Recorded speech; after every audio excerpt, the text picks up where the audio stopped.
wanna feel it.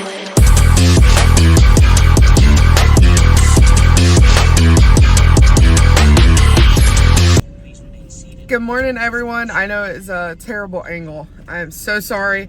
It has been a crazy morning, a crazy past 2 days, honestly. The last video y'all saw, which posted last Friday, this is posting, well, it's posting today. Today is Friday for me, but it's Monday for y'all. I had that was a rest day. Sorry, my brain's everywhere right now. That was a rest day that y'all saw. And then Thursday morning, Brooklyn woke up running a fever. I ended up taking her to the doctor, tested negative for everything. Also, if you hear Lion King 1.5 in the back, sorry about it. I'm trying to keep her entertained. She woke up running a fever, a cough, raspy voice, went to the doctor. They said everything was fine. You know, go home, run a humidifier, blah, blah, blah, blah, blah. And I was like, okay, whatever. So she wakes up this morning and she is having problems breathing, like raspy breathing, and just not doing good. So I called immediately when they opened, and they told me not to take her to the ER, to bring her in. I'll turn that down. Bring her in, and they're gonna hook her up to an OSTAT thing that they have there, because they don't want kids at the ER, like, understandable. So I'm headed there right now. I just dropped Bella off. I already had my oatmeal, my Alani, and my greens, and then rushed out the door. It's going to be a little bit of a different Friday. I will be working out in the afternoon instead of morning. You know, it's funny how we try to get in these routines, and it's kind of what I wanted to talk about on my way to the doctor's offices. You know, we get into these routines and we think that they're safe and that they're going to be, you know, perfect, and we're going to be able to work out when we want to, and everything's going to fall in line, and everything's going to be, you know, what we want it to be. And then, you know, a wrench gets thrown in the plan, and instead of crumbling and falling and giving up and saying screw everything, you know, that's when we find out how tough we are mentally and everything, and we're able to push forward and keep going and doing what we need to do. Like yesterday, having Brooklyn home, I mean, she was really needy. You know, if you have kids, you know, babies, when they're sick, they're pitiful. You're having to take care of them all the time. I had to go to the doctor, was waiting on the doctor the whole day, and I could have said F it, ate what I wanted to, tried to, you know, do whatever, and I could have not worked out. I could have used an excuse that, oh, my kid's sick, blah, blah, blah. But, you know, it's setting priorities for myself. You know, as soon as she was sick, I started lining up the rest of my day. I started flipping things around, adjusting, you know, in my MyFitnessPal, because I knew that my meals would be different. You know, I called my mom and asked her, you know, like, do I need to wait till Alex gets home to work out? How do you want me to plan my workouts? Because I knew mentally, even if I had to work out at 9 o'clock at night, I was going to get my workout in. I needed to have that break to be able to get away. As mothers, we need that, like, especially when our kids are sick. If you have a significant other or somebody that can help watch, so you can go to the gym, you can go somewhere, you can go grocery shopping, just somewhere to get away to refuel and recharge yourself, it truly is a blessing. And for those that don't have that, I am so sorry. Like, I wish that, you know, things would go and things would happen, that you would be able to do that during those times. But I knew that was a priority to me. So I went ahead and set up what the rest of my day was going to look like. My mom said that she was fine with watching Brooklyn and Bella as soon as she got done with school. So I was like, okay, this is how my day is going to line up. And today, waking up with Brooklyn even worse, like, that's the next thing that I did. Like, went ahead and started pre-planning, went ahead and started tracking the way I needed to. And it's learning to pivot when things get hard. Like, I know having a sick kid isn't the hardest thing in the world to deal with. I mean, it's just a little bit of a hiccup. But, you know, being able to pivot and make adjustments and do what needs to be done in these times is what's going to make it better and easier for when there are harder times. Like during a shred, or if you're doing 75 hard, my God, if a wrench gets thrown in your plans at 75 hard, you're screwed. Like, you got to be able to pivot hard in that. And I think that's why 75 hard is so popular, because it teaches you mental strength and all that type stuff. Also, I just saw myself in the camera, and this is a horrible angle, like absolutely just trash. Okay, there we go. I'm so sorry, guys. Like, I'm literally staring at the road. I'm not even looking at y'all, except for that second. But, you know, being able to have that mental hardness and toughness to get through the hard times and stuff like that is truly what you need to do, or need to be able to achieve or try to achieve. You know, I know that there's days that, you know, you might have a really bad day at whatever profession that you're in. You have a really bad day and you're like, I just want to go home. I just want to sit on my couch And, you know, sometimes that's not the best thing to do. Sometimes your body needs to go and relax. And, you know, I've always had this feeling, and it's funny that we always, when we don't want to go to the gym, is when we have the best workouts and the best mental clarity afterwards. Isn't that crazy? Like when you're like, I don't want to go to the gym. I want to go sit on the couch. I've had a rough day. I've had a hard day. It's been a long day. I'm going to go sit my butt on the couch. You feel worse about yourself going and sitting on that couch than you go into the gym, and as soon as you open those heavy doors and you get your workout started and you're able to get into your music and you're able to zone out and you're able to recharge yourself, and afterwards you're like, I'm glad I went. Like, I have never gone into a workout that I didn't want to go to and came out feeling worse. You know what I mean? But I know, like I said, everybody has their battles. Everybody has, you know, their hard days. But just know if you push and you persevere during those hard days, it's only going to make the even harder days, because we all have those, easier. And it also is going to be, you know, when the shred comes and stuff like that, where, you know, I'm even low calories, you know, I'm tired, I'm all this stuff, because I pushed now and I was able to get past these hard parts. It's going to make it so much easier during the hard parts of the shred, because right now I'm not as tired. I'm getting plenty of food. You know, I'm not cranky. Besides, you know, Mother Nature showing up today. She had to show up on the day that, you know, my daughter is like really sick. I was like, thanks a lot. But, you know, it's one of those things that if you keep practicing it and you keep doing it, it only gets easier and easier from here on out. So that's my little pep talk for today, is during the hard times, keep persevering, keep, you know, building that mental toughness and see where it gets you. At the end of the day, it's going to get you so far. And even in professional life, like what you carry in your, you know, daily life and how you handle it is only going to carry on into your professional life. You know, so if you're working at a job and you're having a hard time, you're having a hard day, you know, you got deadlines to meet, and you don't know how you're going to meet it, and you don't know how you're going to adjust your time, how you're going to fit everything in. Well, I mean, you learned how to fit workouts and everything else in, so you should be able to fit that stuff in, you know? It's crazy how all of it kind of intertwines and builds off of each other and stuff. So just keep that in mind if you're having a rough day or anything, that we're all here with you. We all have those days, and it's all about getting through it, mental toughness, leaning on people in your life and your family that you can lean on, and just doing what you can. But hopefully by the time you're watching this, Brooklyn is a lot better. I will just be keeping this video pretty short. This is probably going to be the longest I talk to y'all. I'll give you an update of Brooklyn once we get out of the doctor's office. But this is probably just going to be a short what I eat in a day, because it is Friday. Y'all know it's Pizza Friday. I might not actually be ordering pizza because I don't know if Brooklyn will be able to eat it. She is having a hard time eating because of the mucus, the sore throat, all that stuff. And Bella also wanted pizza Lunchables for lunch today. My homemade ones I told y'all in my grocery haul I was going to make. So I don't know if she's going to want double pizza tonight. But I'm just going to play it by ear. If not, we've got plenty of leftovers in the fridge to finish up, and everything. So I will keep y'all updated and posted. But for right now, I am about to turn into the doctor's office. So I will check in with y'all later. Not how I wanted to spend my Friday. Happy Saturday, guys. Yesterday was not fun. The last clip you saw was me at the regular pediatrician's office, and let's just say it got really bad really quick, and it was not a good day at all. I'll fill y'all in later when I'm going to get groceries and driving. Right now, my mom's given us 2 hours to go grab some dinner. Me and Alex, early lunch. It's like 1 o'clock.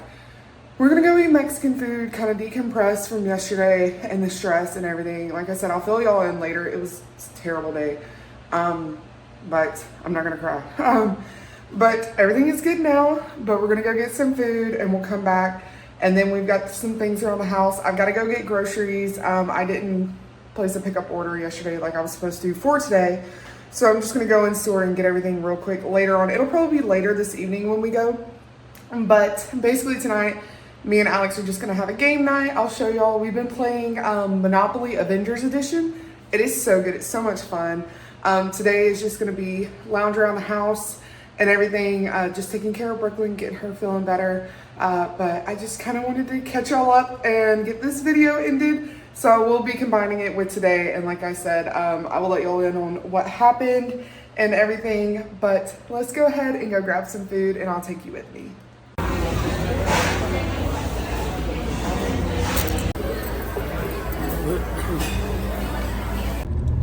All right, you guys, I think I've got you kind of at a better angle than I have been. I've been messing around with my little car mount. This one is fantastic. I will link it below for anybody that's getting into YouTube, needs a car mount. It does bounce a little bit, but I think it's because I have the iPhone 15 Pro Max and it's heavy. And then I have the Caseify impact case, which is even heavier and bulkier. So I think that's why it's a little harder for this thing to grip my phone and hold it steady, because like this much of it is hanging off the other end. So, and I have to lay it like this instead of like a normal way because of how to film. But anyway, I kind of wanted to fill y'all in on what happened. So the last y'all saw, I was talking about, you know, like making, you know, it happen, making everything work, you know, taking Brooklyn to the doctor, blah, blah, blah. Well, as soon as we got there, everything went downhill. Her breathing started getting irregular. She was having trouble breathing. The doctor was very worried and was like, you know, I need you to go pick up this steroid and take the steroid, and if in 2 hours her breathing's not normal or back to normal, you need to get to CHOA, which I don't know if y'all have children's hospitals where y'all are at, but CHOA is Children's Hospitals of Atlanta. It's with Scottish Rite, and it's like the top tier for babies. Like that's where trauma centers are, stuff like that. So anyway, I had a meltdown. I was crying because I don't know if I've shared with y'all, but the reason why Brooklyn was in the NICU, she was 35 weeks. She was premature and her lungs didn't develop all the way before I had to give birth to her.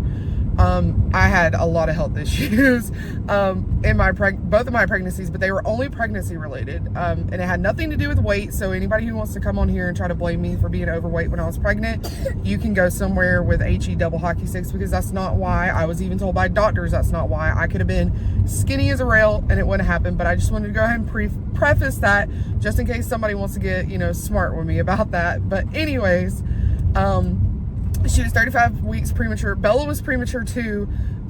Hers was a little bit different, the issues that I had with her, but she was 36 weeks and she was perfectly fine. Besides, she needed a NICU stay because she couldn't eat and breathe at the same time. It was just an immaturity thing. But she actually got to stay with me for 2 days before she got taken to the NICU, whereas Brooklyn was taken immediately to the NICU. I didn't get to hold her or anything. And it was because she didn't have lung development and couldn't breathe, and she would like rapid breathe, and it was called tachypnea. If you know anything about it, any of my nurses know anything about tachypnic. She was tachypnic, and they had to keep her on bubble CPAP for almost 2 weeks and wean her off. And when they would wean her off to test to see if she could come off oxygen, it was the worst thing in the world to have to watch your baby struggle to breathe.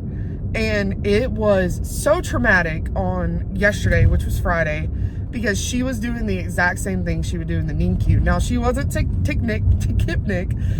She was actually what they diagnosed her with at CHOA, because as soon as I got to CHOA, they brought her straight back. Like I told them, you know, that she was having problems breathing, and they heard how hard she was struggling to breathe, so they took her immediately back. I got to bypass everybody, thank goodness. And the doctor came running in the door and was like, get this and this started. They started steroid and breathing treatments. That was awful, first off, having to watch her go through breathing treatments. But they did get her breathing normalized. It still has its kind of fast pace. But anyway, I'm getting all my stories jumbled up because it's just so kind of traumatic to still talk about. But I just kind of wanted to let y'all know, especially if you have little ones, what's kind of going on. Because it is going rampant right now. Apparently, it's croup, which turned into stridor within a day. So she woke up Thursday. I filmed Wednesday, but I didn't film Thursday because that's not my day that I film. She woke up Thursday with a cough and a fever. And I was like, oh, I'll keep her home from school. Let's go take her to the doctor, make sure it's not, you know, COVID, flu, something like that.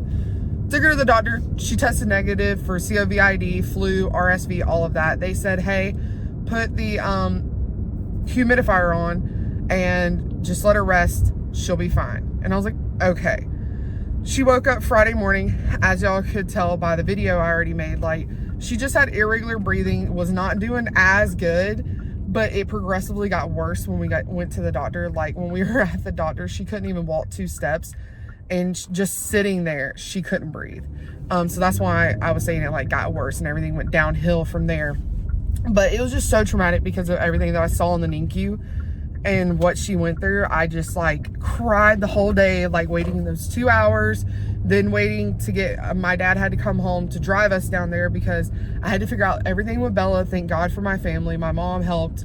There were so many people praying for us. It was just, oh, I can cry. It was so awesome. But, we got there. Oh, pull it together. We got there. They got her diagnosed, got her breathing treatments done. We left around 10 o'clock yesterday, and she was doing good. It's done good through the night. Today she was a little rocky. She was rocky this morning, and my parents watched her so we could eat Mexican, and they said she was really rough during that time. And I was like, oh gosh. But as soon as I got there, she had a major meltdown. Her breathing was really like hard again. So I was like, oh gosh, like we're gonna have to go through this all again. But then I got her to fall asleep on me, and it's now 4.5 hours later. She slept for 4.5 hours on me, flipping, tossing, turning. It was crazy. But she just slept the whole time, and her breathing came back down to normal, and she calmed down, and she just woke up and is a completely different baby. So I just kind of needed to decompress. So I grabbed Bella, who was in the back seat. I know y'all can't see her, but I told her, I was like, do you want to go grocery shopping with me to Kroger? We're not doing our big grocery shop yet at Walmart. I'm saving that for tomorrow. I don't really want to leave Alex with both the girls to go get groceries quite yet. And some of the stuff I need, the pickup for some reason isn't showing that it can get it, but I know it's in the store. So I know there's a lot of groceries, so I can't take Bella with me because I need the whole cart, if you know what I mean. It's one of those kind of trips. So I can't bring Bella with me, and I didn't feel like that was fair to leave Alex with both the girls knowing how rough Brooklyn still was. So hopefully, fingers crossed, tomorrow we're staying home from church because they said to keep her away and at home, and I'll probably have to keep her home from school on Monday as well, possibly Tuesday, depending on how my mama instincts feel about it. So we're gonna be staying home tomorrow. So probably when she lays down for a nap in the morning, I would run to Walmart real fast, grab everything. But besides that, what I'm trying to get at is me and Bella are headed to Kroger right now. We're getting Alex, if y'all watch my grocery hauls, he likes to have apple pie on Saturday nights. We're going to be doing another Saturday game, like I told you earlier. We're going to be playing Monopoly, but the Marvels edition, which is so much fun. So I'm getting his pie, and then I promised Bella some ice cream, so she's coming with me. And I've got to get a few, weekly, I'm going to go ahead and get all my groceries from Kroger here. I'm not going to be getting sushi, because I know that the guy is going to be shutting it down right now, and that's not fair to ask him. Gosh, I'm so sorry. Like, everything that happened with Brooklyn, it's got me like so wired that I probably am talking really fast and like not really finishing what I'm trying to say. If you're a mama and you've been through some traumatic stuff like that, you know what I'm talking about. I've had some trauma with my kids and allergies in the past. When they were little, let's just say I rode in more ambulances than I wish I would have. But it is what it is. Kids are scary, but oh man, they are so worth it. But anyways, gonna run in here, get some of the groceries we need. Hopefully me and Bella can find the little cart that is really cool. It's got like a car attached to it. It's pink, and Bella loves like steering it and stuff. She tells me she's gonna run people over, and I'm like, do you not know who really actually steers this thing? But anyways, I just kind of wanted to wrap up. Yeah, I just kind of wanted to wrap up and tell y'all kind of what happened yesterday, why I dropped off. I also want to talk about kind of my mental prospect, because it also, like, I know you're probably like, Daniel, like that is what you're about to say is the stupidest thing I've ever heard, but it did bother me, and I did reach out to Nicole, and I talked to Rachel also, who's one of my really good friends, about it yesterday. Also, after everything that I said Friday morning about making things work, yesterday was the first time I have not trained on a training day since I joined the very first shred in September. I have hit every single training day come hell or high water every single week, 4 days a week until yesterday. And it bothered me a lot. It didn't bother me as to I was upset that everything happened with Brooklyn. But it wasn't that I was like mad at Brooklyn or mad at that. I was mad at I had lost control over something I had worked so hard to have control over, and that I had worked so hard to have discipline over, just melted out of my hands. Like, you know what I mean? Like, it wasn't anything. There wasn't, hey, can you come watch her so I can go work out? It wasn't, hey, like, I can go to the gym after we get out of the hospital. Like, I had to be there. I was the only one home. I was the only one who could take care of her. I was the only one who could get to the hospital. Like, my husband had to come way later to the hospital. Like, we were basically about to leave. We were an hour from leaving when he finally was able to get there. So, like, I was in full mama mode, and I had to turn that part of me on and turn the other part of me off. And it really just, it collided. And in my head, it was so just, I don't know, it was really weird, but it was the control. I had no control. And that's what just absolutely ate me alive. Because like the day before when she was just sick, I had control over that, because at some point I knew, hey, you're going to be out of school. Can you watch her? Or I can go after Alex gets off, because we can trade off. But when there's a severe emergency to where she cannot be without me, and I have to physically go to an emergency room, a major hospital for children, I couldn't control that, you know? So it was a shell shock. And I know probably a lot of y'all are like, you just need to, just shut up. That is the dumbest thing we've ever heard. But it is a big part of me now, and it has become a big part of me. And I've worked so hard, because I do come from that background of, I used to train whenever I wanted to. If I missed a day, I missed a day. If I didn't make it work one week, I just got back on it the next week, hopefully, possibly. But to go this long, and I even worked out, like I've told y'all, with the flu and stuff by accident, and then this just crumbled my whole thing. Like, it was just, it was another thing on top of it that just kind of like, it was a slap in my face, it felt like. But I just kind of wanted to open up, because I mean, I know a lot of y'all see, people work around issues and stuff like that. And, things that you can work around, you should work around. Don't make excuses for small things, but understand when major things like this happen, you have to be what your family needs. And yesterday it was, I needed to be mama. I needed to be the caretaker. You know what I mean? So, but also I will say, lifting heavy weights prepared me to carry her little 30-pound self and hold her for hours and hours and hours, because I couldn't put her down anywhere in the hospitals to sign paperwork. I literally had to hold her, sign paperwork, fill out paperwork, do all that stuff while carrying a diaper bag that was probably 20 pounds, because I had to stuff everything in there that I possibly could think of for me and her. And just in case if we had to stay, later, I had to bring food for her. Like, it was insane. So it did help with that, and all the walking around and having to tote her and stuff. So, I guess I got my workout in somehow. But I did not, another thing I wanted to say is I did not prioritize food yesterday. I ate twice yesterday, and it was my oatmeal, which was first thing in the morning that I told y'all about on the way to the doctor. And I ate pizza as soon as I got home at like almost midnight. I had 2 slices of pizza. My mom had ordered Alex like a large meat lovers or something, and I ate it on the way home because he was eating it on the way down there to meet me. And so that was all I had. And I couldn't think about food all day, because I was so just in the zone, and I needed to be with her and watch her and monitor her. And it was a very scary day, a very traumatic day. But we made it through, and it's okay. But I've been yapping enough. I've probably bored y'all to death and scared some people. I don't know. But I'm going to go ahead and get Bella out, and we're going to head in, and I will chat with y'all later. We have secured the car. All right, you guys, we literally got in the car at the perfect time. I don't know if you can see the trees, but we came out, and it's just like dark. So thank goodness we beat the storm out here. Hopefully we beat it all the way home.